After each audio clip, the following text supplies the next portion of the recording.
بسم اللہ الرحمن الرحیم وبہ نستعین انہ خیر ناصر و معین وصلی اللہ علی محمد و اہل بیتہ الطیبین الطاہرین۔ پروردگار عالم آپ تمام عزیزان کی توفیقات خیر میں اضافہ فرمائے۔ ہماری گفتگو محاضرات فی الالہیات میں توحید خالقیت کے بیان میں تھی کہ تقریباً بیانات جو اس کتاب کے اندر استاد سبحانی نے ذکر فرمائے ان کو پیش کیا۔ آخر میں چند شبہات جو یہاں پر ذکر ہو رہے تھے ان کا تذکرہ کر رہے تھے۔ ان شبہات میں سے ایک بحث مسئلہ شر کے عنوان سے ہے کہ گزشتہ 2 جلسات میں جو محاضرات فی الالہیات کتاب کے اندر مباحث آئے وہ 2 دروس کے اندر پیش ہوئے، لیکن مسئلے کی اہمیت اور نوعیت کو مد نظر رکھتے مسئلے شر کے بارے میں ایک جامع گفتگو در عین اختصار کے ساتھ ایک جامع گفتگو اس کے بارے میں ہونی چاہیے۔ تو یہاں پر میں اختصار کے ساتھ اس بحث کی جامعیت کو مد نظر رکھتے ہوئے چند عرائض آپ کی خدمت میں عرض کروں گا۔ دیکھیں آقا، یہ جو مسئلہ شر ہے یہ قدیم زمانے سے ایک بشر کے لیے سوال تھا کہ اس کائنات کے اندر یہ شرورات، یہ آفات اور یہ مصیبتیں کیوں ہیں، اور یہ ایسا مسئلہ ہے کہ جو شرق و غرب میں جتنے بھی دیندار ہیں سارے کے سارے دیندار حضرات اس مسئلے کے ساتھ نبرد آزما رہے ہیں، بلکہ آج تک فلسفہ دین، کلام، الہیات، فلسفہ، اس کے بنیادی ترین مسائل میں یہی مسئلہ شر شمار ہوتا ہے کہ اس کی بہت زیادہ اہمیت ہے کہ مسئلہ شر کے بارے میں بھی مختلف جہات سے گفتگو کی جاتی ہے اور مختلف زبان کے اندر، مختلف بیانات کے اندر اعتراض کو پیش کیا جاتا ہے۔ بعض حضرات اس مسئلے کو خود وجود خدا کے بارے میں ایک چیلنج سمجھتے ہیں۔ ان لوگوں کا ماننا ہے کہ اس مسئلہ شر کے ذریعے سے اصلاً یہ بھی ثابت ہوتا ہے کہ نعوذ باللہ خدا کا وجود نہیں ہے۔ آپ جو معاصر اور موجودہ زمانے کے اندر فلسفہ دین کے مباحث ہیں یا جو کلام معاصر ہے، جدید غربی کلام ہے، اس کے اندر آپ دیکھیں تو یہ مسئلہ اسی طریقے سے بھی پیش ہوا ہے کہ اس شرورات، آفات، بلاؤں کو بہانہ بنا کر اس نقطے کو ثابت کیا جاتا ہے کہ اصلاً خدا نہیں ہے۔ حتیٰ اگر میں فنی زبان سے باہر نکل کر عامیانہ، عرفی اور عام لوگوں کی معاشرتی زبان میں بات کروں تو آج کل مثلاً جو ایک بہت بڑی وبا آئی ہوئی ہے کرونا کے نام سے، آپ نے دیکھا جیسے ہی یہ کرونا کا مسئلہ اٹھا تو کتنے لوگ جو بے دین اور ملحد تھے اس کرونا کی بیماری کو بہانہ بنا کر خدا کے وجود کا انکار کر رہے تھے۔ بہت سارے لوگوں نے یہاں تک کہا کہ بھئی کہاں ہے تمہارا خدا؟ اگر تمہارا خدا ہے تو یہ انسانیت اس مصیبت کے اندر پھنسی ہوئی ہے، اس کو نکالتا کیوں نہیں ہے؟ یا بعض لوگ اور زیادہ اپنی بات کو مضبوط کرنے کے لیے اس کو فنی زبان میں بھی بیان کرتے ہیں کہ اگر واقعاً خدا ہے جیسا کہ تم لوگ کہتے ہو، وہ رحمان بھی ہے، وہ رحیم بھی ہے، وہ رعوف بھی ہے، اپنے بندوں سے بہت زیادہ محبت بھی کرتا ہے، تو پھر کیوں نہیں اپنے بندوں کو اس بیماری سے بچا رہا؟ پوری دنیا پھنسی ہوئی ہے، پوری دنیا ان مسائل کے اندر گھری ہوئی ہے، ہر طرف کرونا کی وجہ سے انسانیت اضطراب کا شکار ہے۔ اگر خدا ہے تو انسانیت کو نجات کیوں نہیں دیتا؟ یہ آپ لوگوں نے سنا ہوگا کہ میڈیا پر، سوشل میڈیا کے ذریعے سے ان کے یہ بیانات، ان کے یہ اعتراضات تحریر اور تقریر کی شکل میں موجود تھے۔ تو ایک رخ اس مسئلہ شر کا خود بذات خود وجود خدا کے بارے میں ہے۔ بعض لوگ اس مسئلہ شر کو بہانہ بنا کر وجود خدا کا انکار کرتے ہیں، ایک یہ رخ ہے۔ دوسرا رخ وہ ہے کہ جو کتاب کے اندر بیان ہوا، کہ جس کو ہم گزشتہ 2 جلسوں میں بیان کر چکے ہیں، کہ یہ شرورات اصلاً توحید کے برخلاف ہے، نظریہ توحید سے سازگار نہیں ہے۔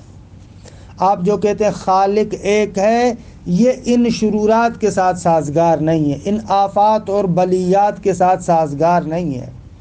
کیونکہ اگر خدا ایک ہو، جیسا کہ آپ کہتے ہیں وہ خیر مطلق ہے، تو خیر مطلق سے تو شر مطلق ظاہر نہیں ہو سکتا۔ لہٰذا توحید خالقیت میں یہ ایک چیلنج پیدا ہوتا ہے، وہاں پر ایک مسئلہ پیدا ہوتا ہے توحید کے عنوان سے۔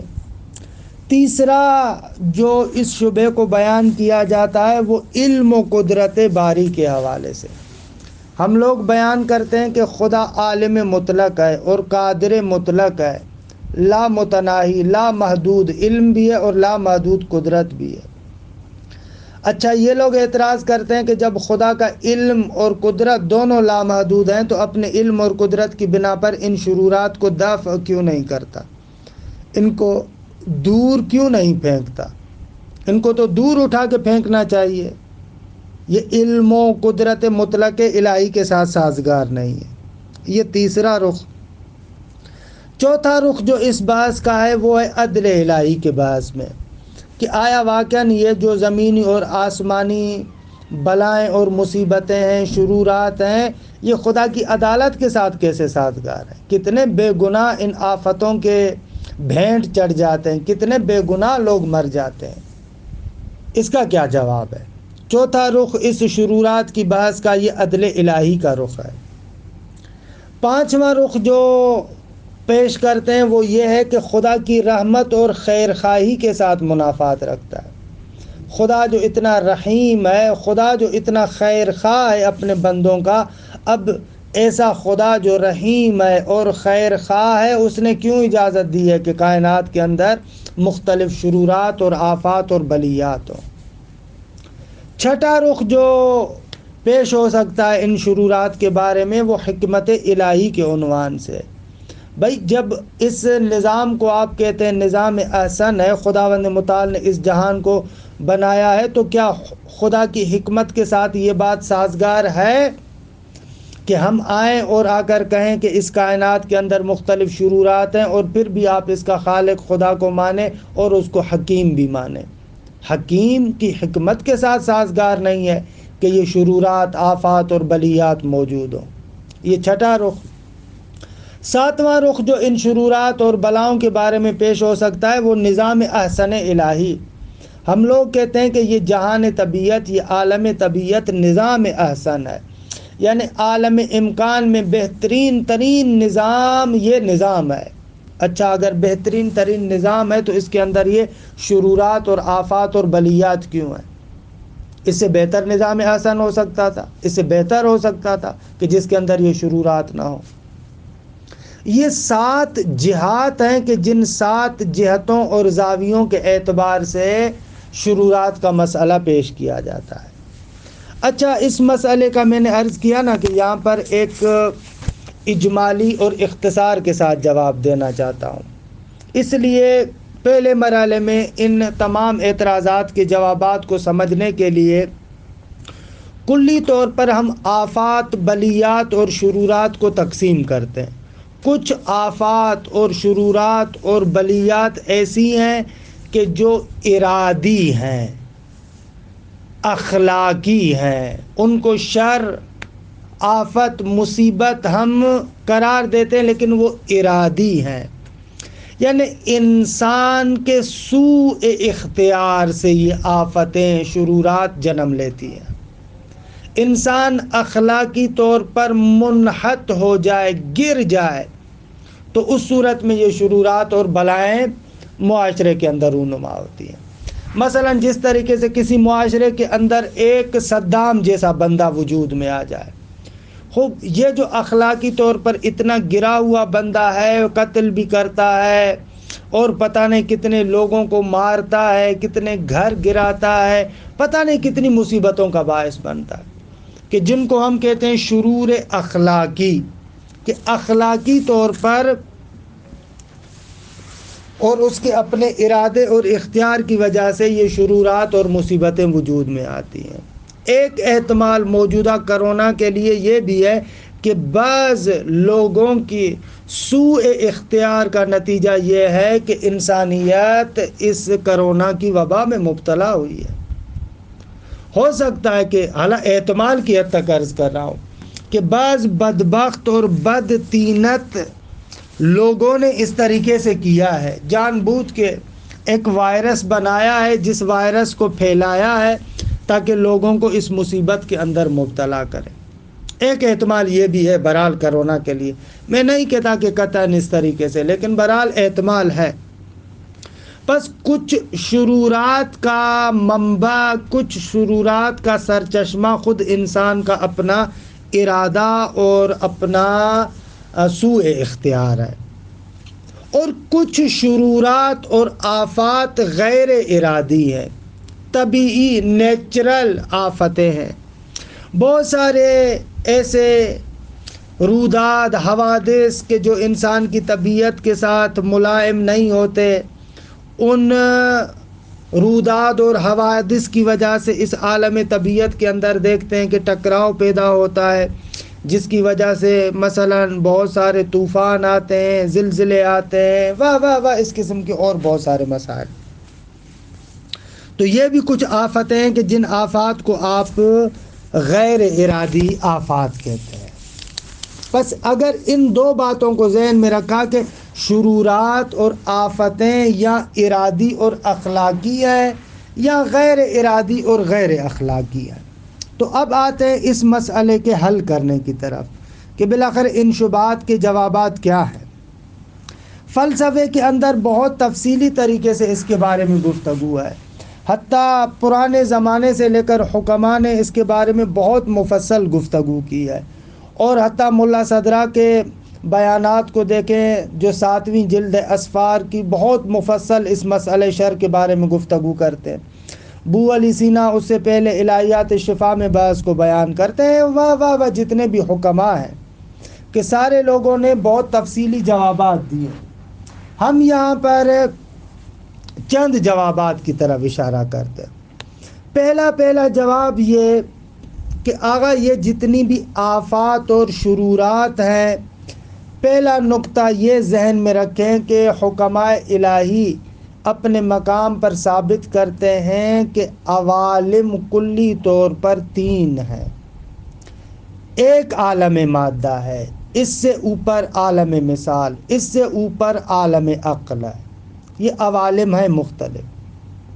اور یہ جو شرورات آپ کو دکھ رہے ہیں، آفات دکھ رہی ہیں، طبیعی آفات کی بات کر رہا ہوں، غیر ارادی آفات کی فعلاً بات کر رہا ہوں، یہ آفات اور بلیات آپ کو فقط اور فقط اس عالم مادہ کے اندر نظر آئیں گی، نہ عالم عقل کے اندر یہ آفات اور بلیات ہیں، نہ عالم مثال کے اندر یہ آفات اور بلیات ہیں۔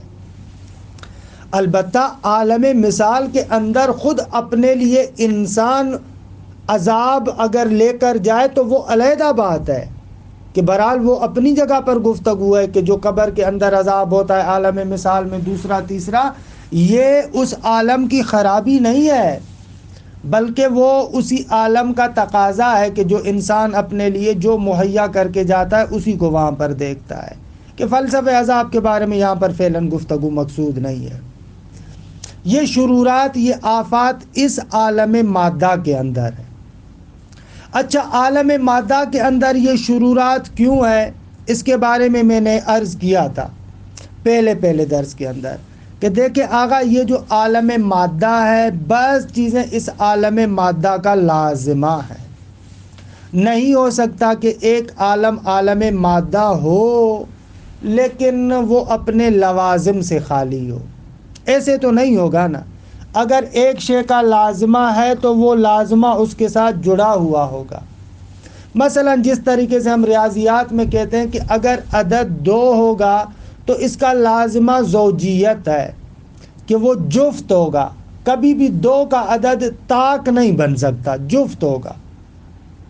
یہ نہیں ہو سکتا کہ 2 کا عدد ہو لیکن 2 کا عدد اپنے اس لازمے سے خالی ہو، لازمہ کبھی بھی اس سے جدا نہیں ہوتا، لازمہ اس کے ساتھ ہوگا، درست ہے۔ تو عالم مادہ کے بعض لوازمات ہیں، وہ لوازمات اس طریقے سے ہیں کہ جہاں پر بھی عالم مادہ ہوگا اس عالم مادہ کی اپنی محدودیت ہے۔ مثلا عالم مادہ کی محدودیت ہے مکان کے اعتبار سے، عالم مادہ کی محدودیت ہے زمان کے اعتبار سے، عالم مادہ ہے کیونکہ اس میں ارتقاء اور تکامل کا عمل چلتا ہے، لہذا اس عالم کے اندر حرکت بھی ہے، ارتقاء بھی ہے۔ حرکت یہاں پر فلسفی معنی میں استعمال کر رہا ہوں، یعنی وہی ارتقاء، ایک موجود کا تکامل کے منازل کو طے کرنا، اس معنی میں حرکت کو استعمال کر رہا ہوں۔ تو یہ عالم مادہ کا لازمہ ہے، نہیں ہو سکتا کہ ایک جگہ پر عالم مادہ ہو لیکن اپنے ان لوازمات سے جدا ہو۔ عالم مادہ ہوگا تو عالم مادہ کے اندر عزیز من یہ لوازمات اس کے ہوں گے۔ اگر یہ محدودیتیں ہوں گی تو ان محدودیتوں کی وجہ سے بعض نقائص خود بخود آ جائیں گے۔ مثلا فرض کریں میں عالم مادہ کے اندر جب مکانی محدودیت میں ہوں تو میں صرف ایک جگہ پر رہوں گا، دوسری جگہوں پر میں نہیں رہ سکتا، کیونکہ یہ خود عالم مادہ کا لازمہ ہے، یہ نقص کہ میں صرف ایک جگہ پر محدود ہوں دوسری جگہ پر نہیں جا سکتا، یہ عالم مادہ کا لازمہ ہے۔ یا مثلا میں جب ایک زمانے میں ہوں تو اس سے گزشتہ زمانے میں بھی نہیں ہوں، آئندہ زمانے میں بھی نہیں ہوں، فقط اس حال کے اندر ہوں، خب یہ زمانی محدودیت کا لازمہ ہے۔ تو یہ اس عالم کا لازمہ ہے۔ عالم کا لازمہ یہ ہے کہ یہاں پر ارتقاء ہوگا، جب ارتقاء ہوگا تو مختلف موجودات جب حرکت کریں گے، ارتقائی مراحل کو طے کریں گے، تو ہو سکتا ہے کہ ان محدودیتوں کی وجہ سے ایک طرف سے دوسری طرف سے ان کے اندر ارتقائی عمل بھی چل رہا ہے، نتیجتاً ان کے اندر حرکت موجود ہے، اس حرکت کی وجہ سے بعض جگہوں پر یہ آپس میں ٹکرا سکتے ہیں، بعض جگہوں پر ان میں ٹکراؤ وجود میں آ سکتا ہے۔ نہیں ہو سکتا کہ حرکت بھی ہو لیکن بعض جگہوں پر تزاحم اور ٹکراؤ نہ ہو، نہ تزاحم اور ٹکراؤ ہو سکتا ہے، جس تزاحم اور ٹکراؤ کی وجہ سے ہو سکتا ہے کہ ایک موجود سبب بنے کہ دوسرے موجود سے اس کا کمال ضائع ہو جائے، دوسرے موجود سے مثلا اس کی حیات سلب ہو جائے، خوب اس ٹکراؤ کی وجہ سے تو یہ وجود میں آ سکتا ہے نا۔ اچھا، جب اس ٹکراؤ کی وجہ سے یہ چیز وجود میں آ سکتی ہے تو یہ چیز تو عالم مادہ کا لازمہ ہوئی، اور لازمہ اس عالم سے جدا نہیں ہو سکتا۔ اچھا، آپ پلٹ کر یہ سوال نہیں کر سکتے کہ خداوند متعال نے عالم مادہ ایسا کیوں نہیں بنایا کہ جس کے اندر یہ ٹکراؤ والی کیفیت نہ ہو؟ تو ہم کہتے ہیں یہ نہیں ہو سکتا تھا، نہ کہ خدا نہیں بنا سکتا تھا، کیونکہ فرض یہ ہے کہ ایسا عالم مادہ بنانا ہے کہ جس عالم مادہ کے اندر ارتقاء اور حرکت ہو۔ ارتقاء اور حرکت کا لازمہ یہ ہے کہ بعض جگہوں پر آپس میں ٹکراؤ ہوگا، کہ وضاحت اس کی میں شرورات کے بعض کے پہلے درس میں کر چکا ہوں۔ تو پس یہ نہیں ہو سکتا کہ عالم مادہ بھی ہو لیکن اس کے اندر یہ محدودیتیں نہ ہوں۔ یہ محدودیتیں ہیں اپنی جگہ پر، ان کا انکار نہیں کیا جا سکتا۔ کوئی بندہ کہے کہ نہ، خدا ایک ایسا عالم بناتا کہ جس کے اندر اصلاً تزاحم اور ٹکراؤ نہیں ہوتا، تو اس کا جواب ہم وہی دیں گے جو ابو علی سینا نے الہیات شفا میں دیا ہے۔ ابو علی سینا فرماتے ہیں کہ خدا نے ایسا عالم بنایا ہے کہ جس عالم کے اندر تزاحم نہیں ہے، ٹکراؤ نہیں ہے، کیونکہ وہاں پر ارتقاء اور حرکت کی بات نہیں ہے، مادہ نہیں ہے، لہذا وہاں پر ٹکراؤ نہیں ہے۔ خدا نے ایسا عالم بنایا ہے کہ جس کو آپ عالم عقول، عالم فرشتگان کہتے ہیں، کہ وہاں پر تزاحم اور ٹکراؤ نہیں ہے۔ اور اسی نقطے کو قرآن مجید کی اس آیت کے اندر بھی بیان کیا گیا ہے نا، فرشتوں نے کہا تھا کہ خدایا تو ایسا موجود بنا رہا ہے کہ جو موجود زمین کے اندر فساد کرے گا، خون ریزی کرے گا، اس کا مقصد یہ ہے کہ یہ والا فساد اور خون ریزی عالم فرشتگان میں نہیں ہے، فرشتوں میں اس قسم کی چیزیں نہیں ہیں، وہاں پر تزاحم اور فساد وغیرہ نہیں ہے۔ تو وہاں پر ایک لمبی چوڑی بحث کرتے مفسرین کی، فرشتوں کو کیسے پتہ چلا؟ تو حق کے مطلب یہ ہے، جیسے علامہ طباطبائی رحمۃ اللہ علیہ فرماتے ہیں کہ فرشتوں نے یہاں سے سمجھا کہ خدا نے کہا کہ میں ایک زمینی مخلوق بنا رہا ہوں، زمین کے لیے خلیفہ بنا رہا ہوں، زمین کے لیے، عالم مادہ کے لیے خلیفہ بنا رہا ہوں، عالم مادے کے اندر یہ موجود ہوگا۔ تو فرشتوں کو پتہ تھا کہ اگر یہ عالم مادہ ہے تو عالم مادہ کے اندر ارتقاء ہوگا، تکامل ہوگا، اور وہاں پر اس ارتقاء اور تکامل کی وجہ سے، حرکات کی وجہ سے بعض جگہوں پر ٹکراؤ ہوگا، اور اس ٹکراؤ اور تزاحم کی وجہ سے فساد بھی ہوگا اور خون ریزی بھی ہوگی۔ یہ فرشتے جانتے تھے، اور پروردگار عالم نے بھی اس کا انکار نہیں کیا۔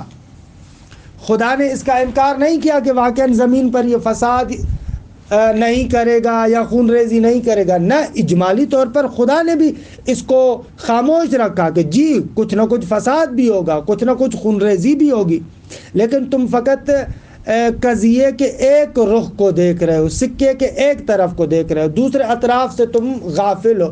تم معمولی ترین فساد کو دیکھ رہے ہو، معمولی ترین جو اس عالم مادہ کی خلقت کا لازمہ ہے، شر قلیل، معمولی فساد دیکھ رہے ہو، لیکن اس کے جو خیرات کثیرہ ہیں ان خیرات کثیرہ سے تم غافل ہو۔ جو کثیر خیرات ہیں، بہت بڑے بڑے خیرات ہیں، ان سے تم غافل ہو۔ اور ہر حکیم بندے کی حکمت کا تقاضا یہ ہے کہ وہ خیرات کثیرہ کو مد نظر رکھے، اور اگر اس کے اندر شرور قلیل ہیں، تھوڑے سے شرور ہیں، تو ان سے غض نظر کرے، کیونکہ تھوڑے سے شرور کی وجہ سے خیرات کثیرہ کو چھوڑ دینا یہ خود شر کثیر ہو جائے گا۔ کہ بہرحال یہ ایک رخ کہ یہاں سے دیکھیں کہ پس شرورات کے اندر جو آپ اعتراضات کر رہے تھے، یہ اعتراضات تقریباً مختلف جہات سے قابل دفع ہے، کوئی بھی اعتراض وارد نہیں ہوتا، کیونکہ اس عالم کے اندر اگر واقعاً شرورات کثیرہ ہوتے، فقط آفتیں ہوتی، اور آفتوں کا اور شرورات کا غلبہ ہوتا، اور خیرات بہت کم ہوتے، تو پھر آپ کا اعتراض وارد تھا۔ لیکن اگر خیرات غالب ہیں، اچھائیاں غالب ہیں، ان خیرات غالبہ کی وجہ سے تھوڑے بہت شرور کو اگر تحمل کیا جائے تو یہ خود حکمت کے بھی مطابق ہے، علم کے بھی مطابق ہے، قدرت کے بھی مطابق ہے، عدل کے بھی مطابق ہے، نظام احسن کے بھی مطابق ہے، اور حتیٰ توحید کے ساتھ بھی سازگار ہے۔ وجود خدا کی نفی بھی نہیں ہوتی، بلکہ وہ ایسا حکیم ہے کہ جس نے ان خیرات غالبہ کو مد نظر رکھا، اگرچہ شرور قلیلہ اس کا لازمہ بھی ہے۔ یہ ایک پہلا جواب۔ دوسرا جواب، بہت ساری مصیبتیں، بہت ساری آفتیں، بہت ساری شرورات انسان کے اپنے ارادے کی آزادی کی وجہ سے ہے۔ خداوند متعال نے مصلحت اس میں جانی کہ ایک ایسا موجود بناؤں جو موجود مختار ہو، آزاد ہو، جس کو آزادی اور اختیار کی نعمت سے نوازا جائے، جس کو اچھائیوں اور برائیوں کا الہام کیا جائے۔ فَأَلْهَمَهَا فُجُورَهَا وَتَقْوَاهَا، اچھائیوں اور برائیوں کا الہام بھی کیا، آزاد بھی چھوڑا، اور اس کے آزاد چھوڑنے کے بعد اس کو سعادت کا راستہ بھی دکھایا، سعادت کا راستہ بھی بتایا، بدبختی کے راستے سے اس کو متوجہ بھی کیا کہ دیکھو یہاں پر نہ جانا، یہ تمہاری بدبختی ہوگی۔ اور ان باتوں کو سمجھانے کے لیے خدا نے اپنے سفیر بھیجے، خدا نے اپنے نمائندے بھیجے، رسول بھیجے، اور ایک طرف سے یہ رسول سعادت کا پیغام بتانے کے لیے انسانوں کے درمیان ہے، دوسری طرف سے انسان کے اندر وجدان، فطرت اور عقل جیسی نعمتیں بھی رکھی کہ جن کے ذریعے سے خود انسان کو اندر سے باطن سے پتہ چلتا ہے یہ چیز اچھی ہے، یہ چیز بری ہے۔ ان کی تائید اور تکمیل کے لیے خدا نے انبیاء کو بھی بھیجا۔ اب ان تمام وسائل کے بعد خداوند متعال نے جب انسان کو اختیار دیا، اور اپنے اختیار کا غلط استعمال کر کے انسان اگر اپنے لیے اور اپنے جیسے دوسرے انسانوں کے لیے بدبختی کا سامان مہیا کرے گا تو اس میں خدا کا قصور نہیں ہے۔ بھائی اگر اس معاشرے کے اندر ہم لوگ اپنے اختیار کا غلط استعمال کریں تو اس کا نتیجہ تو نکلے گا نا۔ اگر ایک بدبخت اور بدتینت انسان خود اپنے اختیار کا غلط استعمال کر کے پوری انسانیت کو کسی وائرس کے اندر پھنسا دے تو اب یہ خود اس انسان کا قصور ہے۔ اب یہاں پر یہ نہیں ہوگا کہ آپ کہیں کہ خداوند متعال نے اس کو مجبور کیوں نہیں کیا۔ بھائی قرار نہیں ہے، سنت خدا یہ تھوڑی ہے کہ انسان کو مجبور کیا جائے، اور سنت خدا یہ بھی نہیں ہے کہ کوئی بندہ غلط کام کرے ادھر غیب سے ایک ہاتھ آ جائے فوراً اس کا ہاتھ کاٹ دیا جائے۔ خوب اس صورت میں تو پھر اختیار نہیں رہے گا، پھر آزادی نہیں رہے گی۔ اختیار اور آزادی کا مطلب یہی ہے کہ دونوں کام کر سکتا ہے۔ اب اگر دونوں کام نہ کر سکے، جیسے ہی برے کام کرنے کا ارادہ کرے خداوند متعال اس کو ختم کر دے، پھر تو ارادہ نہیں ہوگا، پھر تو اختیار نہیں ہوگا۔ تو بس یہ جو بہت سارے مسائل ہیں یہاں پر جنم لیتے ہیں، یہ خود انسان کی آزادی اور اختیار سے جنم لیتے ہیں، اور قرار یہ ہے کہ موجود آزاد اور مختار ہو۔ اور قرآن بھی یہ کہتا ہے کہ بہت سارے مسائل کہ جو اس دنیا کے اندر آپ دیکھتے ہیں کافی سارے شرورات ایسے ہیں جو انسان کے اپنے ہاتھوں کے بنائے ہوئے۔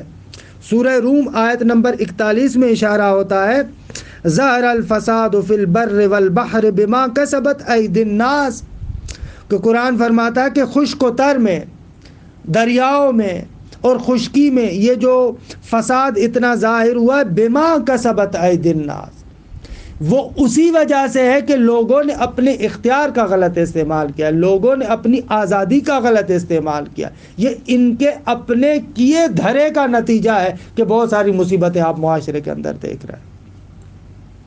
یا مثلا دوسری جگہ پر خداوند متعال سورہ اعراف آیت نمبر 96 میں فرماتا ہے، وَلَوْ أَنَّ أَهْلَ الْقُرَىٰ آمَنُوا وَاتَّقَوْا لَفَتَحْنَا عَلَيْهِمْ بَرَكَاتٍ مِّنَ السَّمَاءِ وَالْأَرْضِ وَلَٰكِنْ كَذَّبُوا فَأَخَذْنَاهُمْ بِمَا كَانُوا يَكْسِبُونَ۔ اگر یہ آبادیوں والے لوگ ایمان لے کر آتے اور تقوی اختیار کرتے تو ہم ان پر آسمانوں اور زمین کی برکتوں کو کھول دیتے، ان کے دروازے ان پر روشن ہو جاتے، لیکن ان لوگوں نے خود تکذیب کی، خود انکار کیا، نتیجے میں فَأَخَذْنَاهُمْ بِمَا كَانُوا يَكْسِبُونَ۔ یا مثلا دوسری جگہ پر سورہ رعد میں آیت نمبر 11 میں پروردگار عالم فرماتا ہے کہ ان اللہ لا یغیر ما بقوم حتی یغیروا ما بانفسہم، خداوند متعال کسی قوم سے کسی نعمت کو نہیں چھینتا مگر یہ کہ وہ خود اپنے اندر تبدیلی لے کر آئے۔ یہ آیہ کریمہ معمولاً ہمارے ہاں بعض حضرات پڑھتے ہیں اور اس سے یہ والا مقصد لیتے ہیں، بدحالی کے باب سے آتے ہیں کہ خداوند متعال کسی قوم کی بدحالی کو اچھی حالت میں تبدیل نہیں کرتا جب تک کہ وہ خود اپنے آپ کو تبدیل نہ کرے۔ لیکن بقول مرحوم علامہ طباطبائی کے کہ آیت اس طرف ناظر نہیں ہے، آیت کا مقصد یہ نہیں ہے۔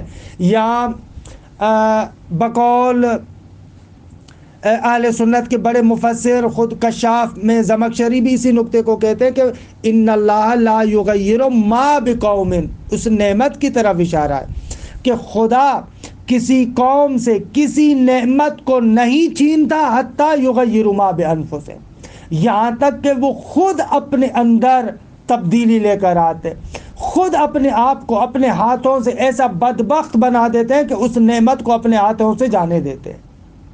تو بس خدا کسی سے کسی نعمت کو نہیں چھینتا۔ بہت ساری مصیبتیں، بہت سارے شرورات اس عالم کے اندر ایسے ہیں کہ جو انسان کے خود اپنے ہاتھوں کا نتیجہ ہے، خود ان لوگوں نے اپنے ہاتھوں سے چلائے۔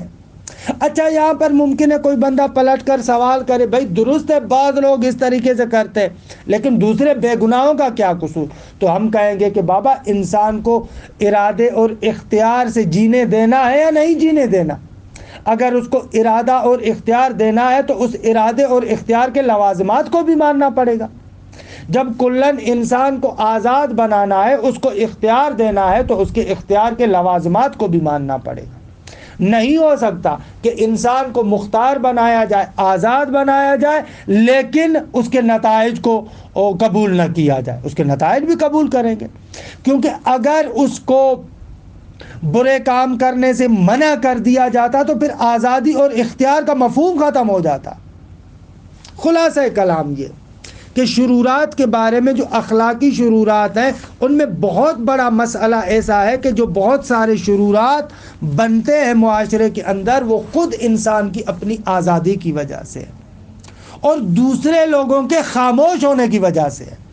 ایک معاشرے کے اندر صدام جیسا ظالم اس لیے رونما ہوتا ہے کہ بہت سارے لوگ خاموش ہو جاتے ہیں۔ اگر اس کے ظلم کے خلاف یہ لوگ خاموش نہ ہو تو معاشرے کے اندر صدام جیسے لوگ نہیں بنیں گے۔ ہماری طرف بھی پلٹتا ہے یہ مسئلہ۔ اچھا، یہ دوسرا نقطہ۔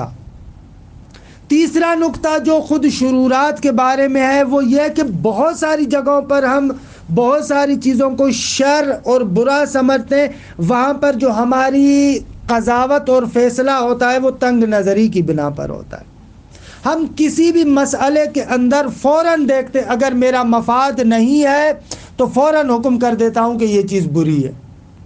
مثلا اگر آپ ایک راستے سے گزر رہے ہیں، وہاں پر آپ نے دیکھا کہ دھول پڑی ہوئی ہے، پتہ نہیں لوگ کام کر رہے ہیں، بہت گندگی، آپ فوراً گالیاں نکالنا شروع کر دیتے ہیں۔ لیکن آپ کو پتہ نہیں ہے کہ راستے کے اندر شاید اس جگہ پر مسافر خانہ بنایا جا رہا ہے۔ مسافر خانہ اس لیے بنایا جا رہا ہے کہ جو آنے جانے والا مسافر ہے وہ وہاں پر بیٹھے۔ ظاہر سی بات ہے کہ جب تک مسافر خانہ بنے گا وہاں پر مزدور کام کریں گے، مٹی بھی اٹھے گی، دھول بھی اٹھے گی، یہ ساری چیزیں ہوں گی۔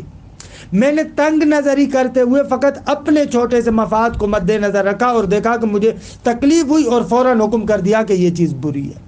اکثر مسائل کے اندر، اکثر چیزوں کے اندر ہماری قضاوت خود اپنے مفادات کے گرد گھومتی ہے۔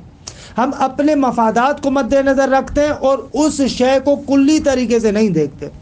اگر کلی سانچے کے اندر جامع طریقے سے ہم نگاہ کریں تو شاید ہماری دید تبدیل ہو جائے۔ بہت سارے موجودات ایسے، حتیٰ جو زمینی آفات ہیں ان پر آج کل تو ماشاءاللہ تحقیقیں بھی ہوئی ہیں، ان پر جا کر آپ دیکھیں، صرف ہم ان کے سطحی اور ابتدائی نقصانات کو دیکھتے ہیں لیکن ان کے وجود کے اندر جو فوائد ہیں ان ہم فوائد سے بالکل ناآشنا ہیں۔ حتیٰ بعض جانوروں کے لیے ہم یہ کہتے ہیں کہ یہ مفید نہیں ہے، لیکن جا کر دیکھیں خود جو جانوروں کے بارے میں تحقیق کرتے ہیں، حیاتیات کے بارے میں گفتگو کرتے ہیں، ان سے جا کر پوچھیں کہ ان جانوروں کا زمین پر ہونا کتنا ضروری ہے، زمین کے رہنے والوں کے وجود کے لیے ان کا کتنا فائدہ ہے۔ تو قرآن بھی یہی کہتا ہے، سورہ بقرہ 216 نمبر آیت میں وَعَسَىٰ أَن تَكْرَهُوا شَيْئًا وَهُوَ خَيْرٌ لَكُمْ، چہ بسا ایسے ہوتا ہے کہ تم ایک چیز کو برا سمجھتے ہو حالانکہ وہ تمہارے لیے اچھی ہوتی ہے۔ وَعَسَىٰ أَن تُحِبُّوا شَيْئًا وَهُوَ شَرٌّ لَكُمْ، چہ بسا ایسے ہوتا ہے ایک چیز سے تم محبت کرتے ہو، تمہیں اچھی لگتی ہے لیکن وہ تمہارے لیے شر ہوتا ہے۔ وَاللَّهُ يَعْلَمُ وَأَنْتُمْ لَا تَعْلَمُونَ، خدا کو معلوم ہے تم لوگ جاہل ہو، تم تمام حقائق سے آشنا نہیں ہو۔ اگر ان تین نکات پر اچھے طریقے سے ہم دقت کریں، غور کریں تو ان شرورات کے تمام مسائل کا جواب ہو جاتا ہے۔ البتہ آخر میں کہ دوسرا درس انشاءاللہ ہوگا، میں چند فوائد کی طرف بھی اشارہ کر لوں گا کہ البتہ وہ دوسرے درس میں پھر عرض کرتا ہوں۔ وصلی اللہ علی محمد و اہل بیتہ الطیبین الطاہرین۔